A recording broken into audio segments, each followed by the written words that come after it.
Hello, আসসালামু আলাইকুম। এই হচ্ছে আমার আজকের খাওয়া। এটা হচ্ছে খিচুড়ি, একটু পাতলা করে বানানোর ট্রাই করছি, মানে একদম ঝরঝরা করি নাই জিনিসটা। অ্যান্ড দেন এটা হচ্ছে রসুনের আচার, নিজের জন্য বানাই নিছি, খালি সেল করলে হবে। আর এইটা হচ্ছে ডিম ভাজি। তো আসেন বিসমিল্লা করি। শুধু সেলই করলে হবে না, নিজের জন্য একটু বানাইতে হবে। সো এটা রসুনের আচার নিজের জন্য বানাইছি, সেই একটা ইয়াম্মি হয়েছে।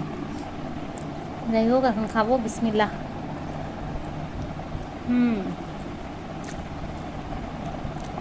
বেসিক্যালি এই রসুনের আচারটার জন্য আজকে খিচুড়িটা করলাম, কারণ আচারের আসলে আসল স্বাদ মনে হয় যে খিচুড়ি বা ভাতের পাশে বা পোলাওর পাশে থেকে খিচুড়ির পাশেই কেন যেন আমার বেশি ভালো লাগে।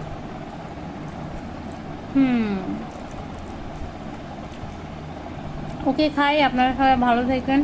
আল্লাহ হাফেজ।